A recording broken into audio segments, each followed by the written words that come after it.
یاد رکھ لیں کہ انسانی جسم کو جو بیماریاں لاحق ہوتی ہیں وہ انسانی خوراک کا نتیجہ ہوتی ہیں۔ آپ کا صحت مند ہونا، آپ کا بیمار ہونا آپ کی خوراک پر منحصر ہے۔ جی ہاں، ہماری خوراک ہی ہماری صحت اور بیماری کا تعین کرتی ہے۔ اب سوال یہ ہے کہ خوراک کا جسم کی بیماریوں کے ساتھ کیا تعلق ہے؟ میں آپ کے سامنے سورہ بقرہ کی آیت نمبر 21 کی تلاوت کروں گا۔ آپ نے بڑے دھیان سے اس آیت کو سماعت فرمانا ہے اور اس کو سمجھنا ہے کہ اس آیت میں کیا کہا جا رہا ہے۔ یا ایھا الناس اعبدوا ربکم الذی خلقکم والذین من قبلکم لعلکم تتقون الذی جعل لکم الارض فراشا والسماء بناء وانزل من السماء ماء فاخرج به من الثمرات رزقا لکم۔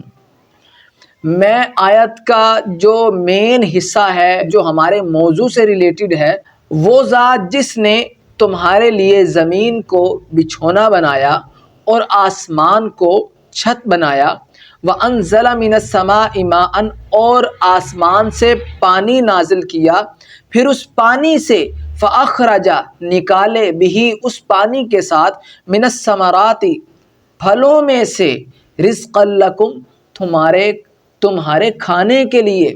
تو اس آیت مبارکہ میں اللہ تبارک و تعالی اس کائنات کی تخلیق کردہ اشیاء سے متعلق گفتگو فرما رہا ہے۔ اللہ نے آسمان سے پانی برسایا، پھر اس پانی سے ثمرات نکلے، پھل نکلے تمہارے کھانے کے لیے۔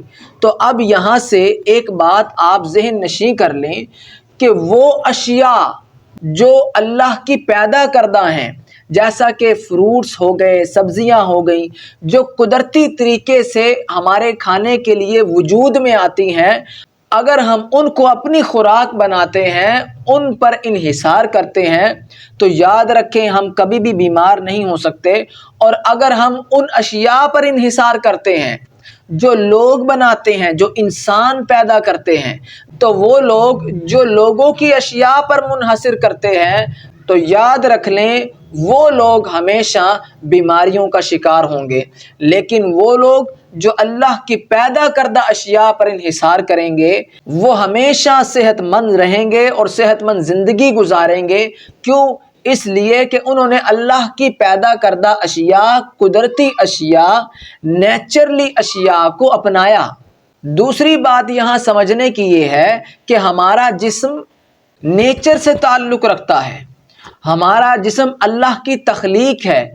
اگر اس جسم کو اللہ تبارک و تعالیٰ کی پیدا کردہ اشیاء کے ساتھ جوڑ دیا جائے تو اس جسم میں کبھی بھی خرابی نہیں آ سکتی۔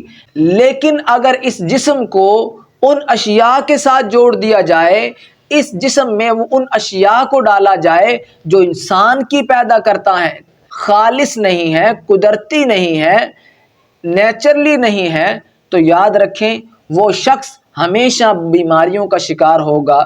کبھی اس کو شوگر لگے گی، کبھی اس کو یرقان ہوگا، کہیں سے کئی بیماریاں جنم لیں گی، جن کے آج بہت سے نام نکل چکے ہیں اور بیماریاں بڑھیں گی۔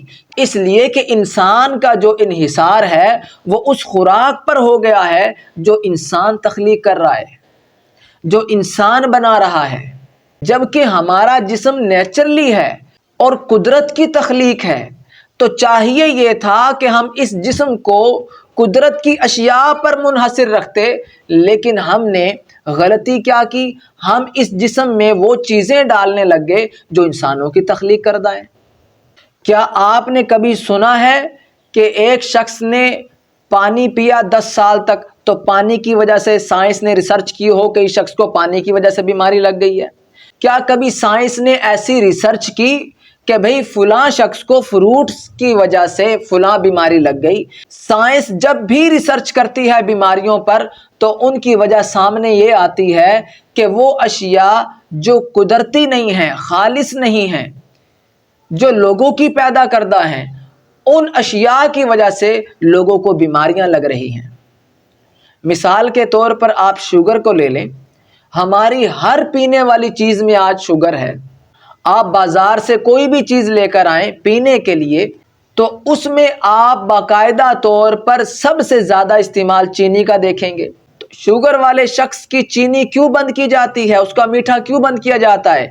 اس لیے کہ اس کی شوگر کا لیول بڑھ جاتا ہے بہت زیادہ، اور اگر مزید وہ شوگر کو استعمال کرے گا، چینی کو استعمال کرے گا، میٹھی اشیاء کا استعمال کرے گا، تو کیا ہوگا؟ اس کی بیماری شوگر والی بڑھ جائے گی۔ تو ضرورت اس بات کی ہے کہ ڈاکٹر آپ کو آج سے 10 سال بعد یہ کہیں کہ آپ اپنا میٹھا بند کر دیں، تو آج سے ہی آپ عمل کر لیں کہ آپ میٹھا حساب کا لیں اور چینی کی جگہ گڑ کا استعمال کریں۔ اسی طرح پینے والی اشیاء وہ رکھیں جو قدرتی ہیں، نیچرلی ہیں۔